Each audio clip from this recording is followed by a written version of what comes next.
నేను software job ఒక 8 years job చేసి మానేసి సినిమాల్లోకి వచ్చానండి. నా వైఫ్ ఇంకా పనిచేస్తుంది సాఫ్ట్వేర్ లో. సో నాకు అర్నింగ్ ఏం లేదు.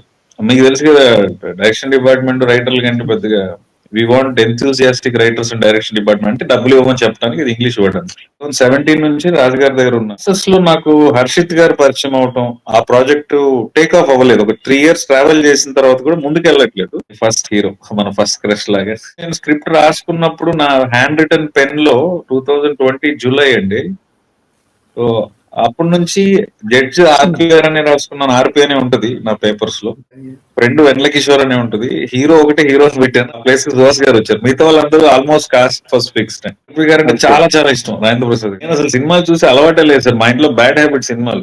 నా ఇంజనీరింగ్ వరకు ఇంట్లో టీవీ కూడా లేదు. సో అంటే ఏదన్నా చేయొచ్చు. మ్యారేజ్ తర్వాత లవ్ స్టోరీ ఉండాలి, చిన్న చిన్న ఎక్స్ప్రెషన్స్ ఉండాలండి. నేను పలానా హీరో ఫ్యాన్, పలానా హీరోయిన్ ఫ్యాన్ అని చెప్తాం కదా. నా ఫేవరెట్, నా పిల్లవని మనం ఎందుకు చెప్పకూడదు అనే మాటల్లోంచి రావడం.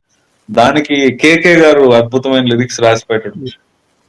విజయ్ గారు నాకు ఫస్ట్ ఒక 30 seconds ట్యూనే పెట్టారు. ఓన్లీ ఒక హుక్ లైన్ పెట్టి, నా ఫేవరెట్ నా పిల్లమని హుక్ లైన్, మిగతా గిటార్ లో పంపించారు. సో అక్కడే చాలా పాజిటివ్ వైబ్ అనిపించింది. So it purely credit goes to the music director. కొంతమంది తిట్టుకున్నారంట, చూడు అతను ఎవరో అలా చెప్తున్నారు, నువ్వు ఏ రోజన్నా చెప్పావు నాకు. కేసు వేసినానుగా, అది గెలుస్తా షూరుగా, కోటి కొట్టేస్తాను మెల్లగా, నాకిక వేరే ఆప్షన్ లేదుగా, మరి జనక అయితే గనక. నేను చాలా బేసిక్ మిడిల్ క్లాస్ ఫ్యామిలీ నుంచి వచ్చినండి. మా నాన్న రైల్వే ఎంప్లాయీ. కండిషన్స్ అప్లై అయిన స్టార్ మార్క్ ఎక్కడో పెడుతుంది, మనకు కనపడదు. మనం మ్యాగ్నిఫైయింగ్ గ్లాస్ పెట్టి చూడాలి. త్రీ పార్ట్స్ అండి. If you break it down, వీడు ఆఫీస్ నుంచి తిరిగి వచ్చాడు, ఆ అమ్మాయి కూడా మొహమాట పడి అడుగుతుంది.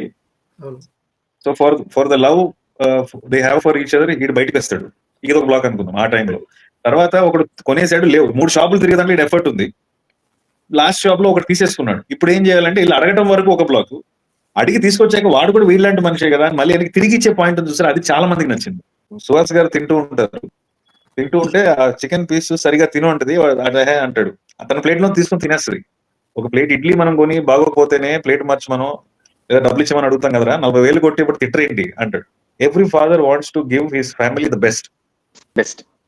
అది కుదరక చిన్న స్కూల్లో చదివిస్తామా, లేకపోతే అసలు చదివించమా, మనతో పనికి తీసుకెళ్దామా, ఈ బాధ అనేది ప్రతి తండ్రికి ఉంటుంది.